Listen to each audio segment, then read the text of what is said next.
Hi everyone and welcome back to episode 3 of Weeping Willow. I am with the wonderful Relenia. Hi guys. And we're going to be jumping right in and see what mysteries and intrigue awaits us. Yes. Sophie gaps and rounded eyes with fear. So that is what he is planning. He wants to declare himself my husband and then get rid of me with some kind of accident. Goodness, what am I to do? And will your real husband allow this to happen? Of course not. That's why we should find him as soon as possible. Help me, please. I am begging you. What if you are fooling me? I beg of you, Mr. Naaman. You are my only hope. I don't know anyone in this town. I have no one else to ask. Sophie covered her face with her hands and wept bitterly. What about the prioress? What about her? You saw her. She's not trustworthy. What do you mean? Have you met her until today? No. But your man knows her, Hardvin. He let her in while you were gone. Well, wait for me here. Slips out. The investigator slowly walked towards the front door, slightly opened it, and gestured for the guard behind it to come closer. Exchanging a few words with his subordinate, Yes, Manfred nodded, closed the door. What's that? I said, yes, sir. Yeah, and went back into the living room. Hardvin confirmed the identity of Sister Ellen Baroness. He personally met her at the town gates when she arrived at Weidendorf, and he took her papers with the Supreme... I don't know how you pronounce that. Episcopate? Yeah, that's the word. I'm not dumb. Episcopate to the town board. Oops. There it is. I will examine these documents myself at the earliest opportunity, and I will also talk to the previous prioress.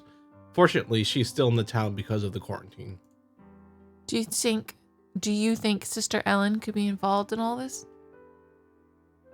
For the right price? Oops, where's my mouse? Whoops. I don't think anything yet, but I need to check it out. I don't know how to thank you. You were so good to me. Thanks. Whoa, don't get too close to me. Sophie wiped a tear from her cheek, sobbed, and took a deep breath, trying to control herself. Sister Ellen, can I have you for a minute? Whoa. She almost left the building. Did you call me Mr. Investigator? That's pretty rude. Can you, turn towards him? Now, I would like to hear your version of the latest events. Yes, of course, my son. Where should I start? You brought the Baron this morning. Where did you meet him? In the parish of the Scarlet Rose, my son. Baron von Wolf wanted to return home and turned to me for help. Why would he, though? That makes no sense. Yeah, well, why particularly this prioress? He believed that the Baroness would not forgive him and asked me to act as a peacemaker in the current delicate situation. I see. What happened next? To meet the Baron's expectation, I brought him here. Mrs. von Wolf did not recognize her husband, which is why he is very worried at the moment. At first I was puzzled, but then I realized that the Baroness was not in the best health, and well, the abbess spread her hands meaningfully, trying to choose the right words.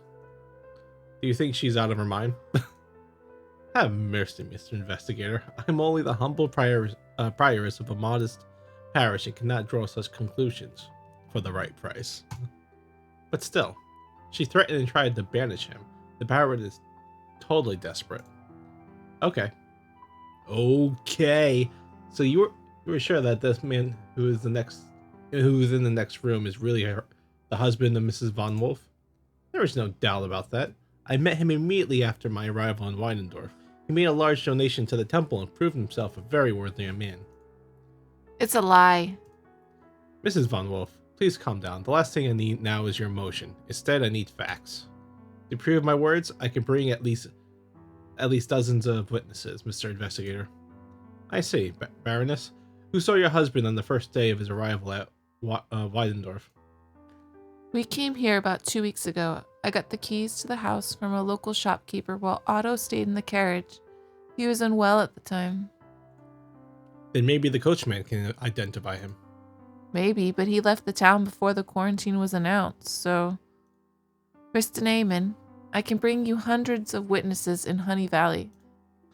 Maybe, but for this you will need to get a sanction from the Burgomaster of Weidendorf, and he will not give it until the epidemic in the neighborhood quarters subsides. Sister Ellen, invite Baron von Wolfit, please. Yes, sir, at once. Shortly, the Baron walked slowly into the room. He was rubbing his palms, trying to warm them. It's getting dark and it's getting chilly. Sister Ellen, put some logs in the fire, if you please. They are right beside the fireplace in the dining room. Of course, Mr. Von Wolf, no problem. You can splash there a little alcohol, which is on the bottom shelf of the corner cabinet, so that the fire can break out quickly. And on the way back, bring us a little drink to warm up. You can take a sweet tincture for yourself and my wife, and a bottle of fortified wine for the investigator and myself. It is in the chest near the fireplace. In the chest? Yes, the taste of wine spoils in the direct sunlight, so we keep it there. You know the house quite well. Why wouldn't I? Once again, the investigator twisted in his hands the Baron's name identification and carefully looked at the signature and the print at the bottom of the document. It looks genuine. Why these foolish doubts? After all, you are capable of recognizing the handwriting in the signature of your Burgomaster, aren't you?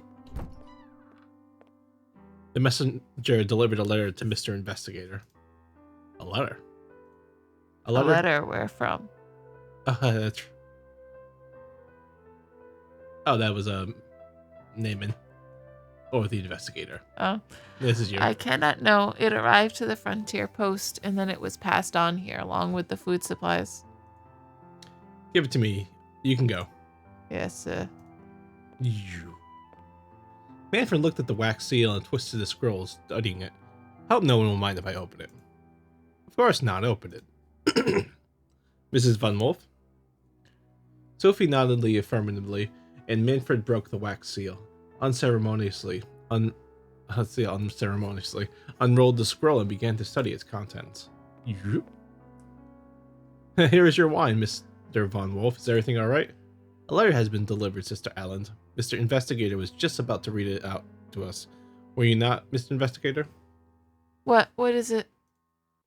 I'm afraid I have bad news. Your husband's dead. And everyone looks at Otto in the room. It's like, and you are an imposter. Mr. Von Wolf, your father died unexpectedly last week. Sophie rounded her eyes, gasped, and covered her mouth with her hands. Oof, that's one witness dead. You have my deepest sympathies, Baron. This is a big loss. My father and I didn't get along very well lately. All the same, it is necessary to serve a requiem mass for him, my son. Perhaps you are right, sister. I will pay the expenses, but let it be modest, please. The prioress nodded knowingly. The letter came from the burgomaster of the town where the deceased lived, Mr. Von Wolf. Will you please remind me of its name? This has gone beyond all bounds. Did I ask something offensive? The whole situation is already more than offensive. He can't answer. He simply doesn't know. I will complain, Mr. Investigator. You will see. First of all, I will go to the Burgomaster of Weidendorf, and we will see who is who. Mrs. Von Wolf, would you like to ask your husband about something? Enough question. I'm fed up with this farce. Why, after all, I cannot ask anything which you wouldn't know if you really were my Otto. I'm sick and tired of this. That's of it. Okay. All right, my love. Ask anything if it makes you feel better. But don't be too strict. After everything that happened, I could have forgotten about a thing or two. Do not rush to make excuses in advance, Baron, mistress. Where did we get married? In a small mountain chapel not far from here. What was the day of the week? Wednesday. What was the name of the ship we took to go on our honeymoon? You're confusing something, my love. We hired a carriage.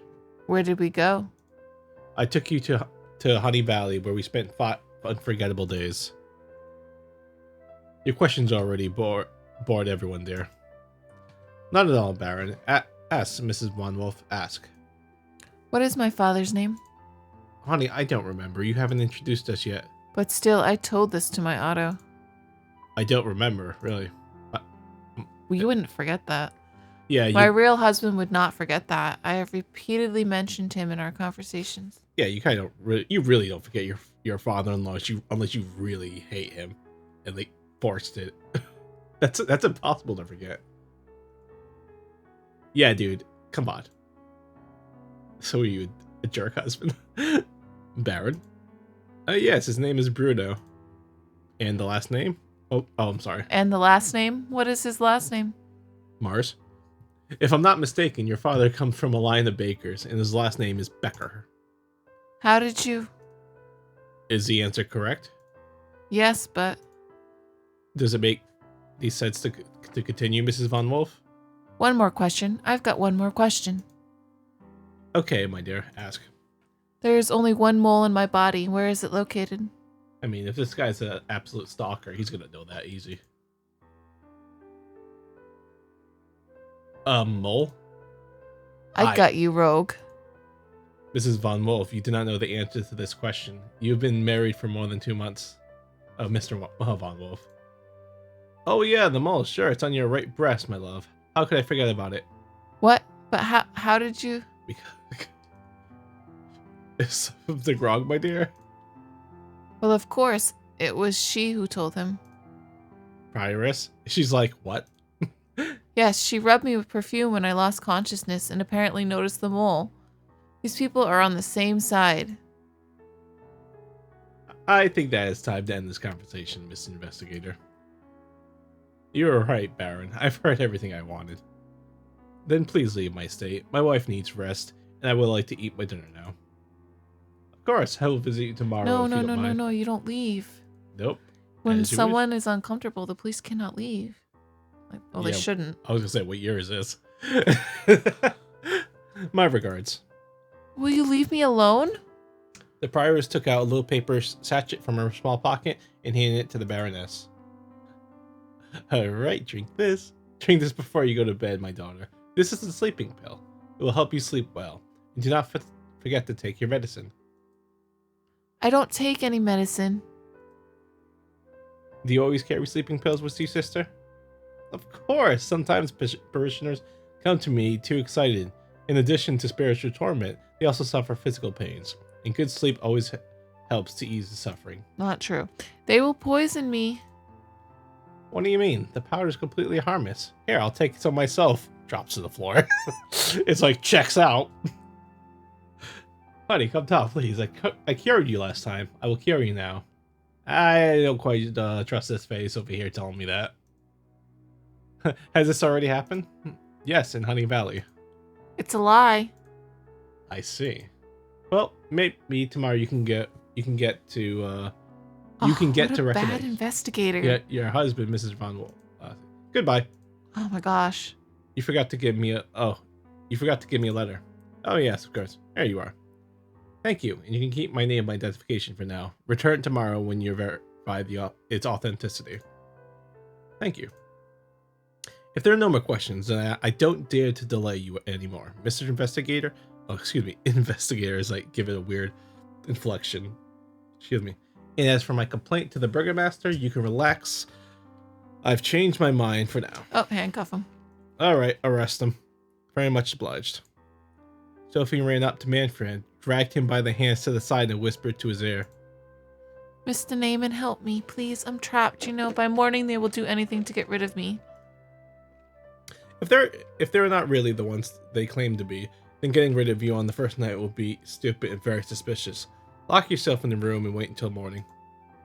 I will visit you first thing tomorrow, but at the moment, my hands are tied. What terrible advice, but... Sorry. 1 second. But I'd like to take my leave now, ladies and gentlemen. Till tomorrow. See you tomorrow, Mr. Investigator. I'm out of here. Manfred turned and walked steadily towards the exit, closing the creaking door behind him. Sophie looked out the window. The investigator was giving some instruction to Hardman while checking the fastening of his horse's saddle. The girl really hoped that Manfred would return, but every moment this hope melted, giving way to fear. Finally, this nightmare can come to an end. Honey, how are you feeling? Do not come near me. Okay, calm down. it doesn't matter. Now you need peace and quiet, my angel. The prioress slowly retreated to the next room. The Baron approached one of the cabinets and started to fill the clay cup with the contents of one of the jars standing there. Sophie looked up, peeked out of the corner of her eye, put my drink down, that he was slipping the contents of his sister's Ellen's sachet into the cup. My angel, drink it before you go to bed. This is your favorite tincture. It will help you relax. Sophie looked out the window, behind which the investigator was still talking to the guard, saw it, and took the drink offered to her. I do not like my tincture without a mint leaf at the bottom. Of course, how could I forget? Just a minute, I'll get it. Oh, that's probably where she got him. She probably lied about that. The Baron went to the fireplace room. Having missed the prioress, who returned to the living room, she looked a little puzzled. My daughter, I apologize. I have to say goodbye to you. It is necessary to arrange a requiem mass for your husband's father. Are you all right, Sister Ellen? Yes, though not quite. It is not important now. How are you feeling? I don't know, sister. Everything is foggy. I understand. I will offer a prayer for your health at the evening mass, and by morning your condition will definitely improve. You will see. Don't want to freshen up with the tincture before leaving, Sister Ellen. Oh, you are so kind, my daughter. You are so kind-hearted and generous as your faithful husband. Thank you. With trembling hands, Sophie handed over the clay cup to the prioress. The latter politely nodded in appreciation and drank a few sips from it. Is she just stupid? Did she not? No, she's in the other room. Oh my gosh. That's funny. Honey, I brought the bit that you... No, Melanie, no, you idiot! You idiot! It's just like completely getting wasted. But we're going to stop it right there, where the juicy bit starts happening. So this will wrap up today's episode, and we're going to leave it on the cliffhanger. Don't forget to hit like and subscribe. Yeah. And we'll probably just keep going. This game probably doesn't last that long. He did make a slip up. He called her Melanie. Yeah. Not Sister Ellen. I mean, unless her first name is Melanie. Yeah, but you don't know. You don't call nuns by... Yeah, that, and we don't have any information on that just yet. Melanie, you idiot! Why are you drinking that? You drunkard. Oh, that's great. So we'll see you next time, leaving you off with some exciting music. Bye.